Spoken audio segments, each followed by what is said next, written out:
पश्चिम बंगाल में political war चरम पर है। सियासी लड़ाई में चुनावी बिसात बिछनी शुरू हो गई है।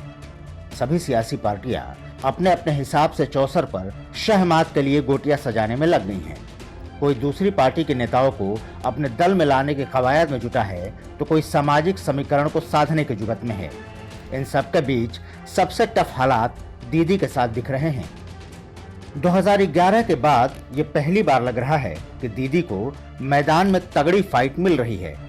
पिछले कई चुनावों में टीएमसी सुप्रीमो का खास लेफ्टिनेंट अब उनका साथ छोड़ दूसरी पार्टी का दामन थाम रहे हैं और खुलेआम कह रहे हैं कि इस बार दीदी की दाल नहीं गलने वाली है। दीदी का करीबी रहे पूर्व लेफ्टिनेंट आखिर ऐसा क्यों कह रहे हैं, वो समझ लीजिए। ममता की मुसीबत की 3 मुख्य वजहें हैं। पहली, जय श्री राम के जयकारे से किनारा। बीजेपी ने रणनीति के तहत पिछले कुछ सालों से प्रदेश में हिंदुत्व के एजेंडे को तेजी से आगे बढ़ाया है, जिसका फायदा भी पार्टी को मिला। 2014 के लोकसभा चुनाव में जहां बीजेपी को करीब 17% वोट मिले थे, वहीं 2019 के लोकसभा चुनाव में बीजेपी को 40% वोट मिले और सीट 2 से बढ़कर हो गई 16। यानी हिंदुत्व कार्ड सफल होता दिख रहा है। जाहिर है बीजेपी विधानसभा चुनाव में भी यही कार्ड खेलकर बंगाल के ताज तक पहुंचना चाहती है। 23 जनवरी को नेताजी सुभाष चंद्र बोस की 125वीं जयंती पर कोलकाता के विक्टोरिया मेमोरियल में प्रधानमंत्री नरेंद्र मोदी के साथ मुख्यमंत्री ममता बनर्जी ने मंच साझा किया था।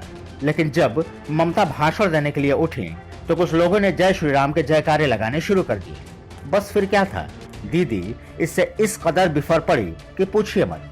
टीएमसी सुप्रीमो महज 40 से 50 सेकंड बोली और कहा कि किसी को भी निमंत्रण देकर इस तरह से बेइज्जत नहीं करना चाहिए। इसके बाद प्रदेश में एक संदेश चला गया कि दीदी वोट बैंक की वजह से जय श्री राम कहने से कतराती हैं। अब जब उनको इस बात का एहसास हुआ कि इसका असर उनके वोट बैंक पर पड़ सकता है, तो वो अब हरे रामा हरे कृष्णा गाते फिर रही हैं। दूसरा मुद्दा है एम फैक्टर यानी मुस्लिम कार्ड। सूबे में करीब 30% मुसलमान हैं और माना जाता है कि इस बिरादरी का ज्यादातर वोट दीदी के पार्टी को ही जाता है, जिस वजह से टीएमसी को तकरीबन सभी चुनावों में जबरदस्त सफलता मिलती है। लेकिन नंदीग्राम और सिंगूर आंदोलन में साथ देने वाले फुरफुरा शरीफ के पीरजादा अब्बास सिद्दीकी इस बार अपना फ्रंट बनाकर खुद फ्रंट फुट पर खेलने के कवायद में जुटे हैं। उधर AIMIM चीफ असदुद्दीन ओवैसी भी बंगाल के मैदान में ताल ठोकने का ऐलान कर चुके हैं। ऐसे में मुस्लिम वोट बंटने की संभावना है और इसका सीधा नुकसान तृणमूल कांग्रेस यानी ममता दीदी को हो सकता है। तीसरा और सबसे अहम मुद्दा है नंदीग्राम। तकरीबन 1.5 दशक पहले नंदीग्राम का मुद्दा जोर शोर से उठाकर दीदी ने वाम मोर्चे सरकार के ताबूत में आखिरी कील ठोकी थी और इसका फायदा भी हुआ था।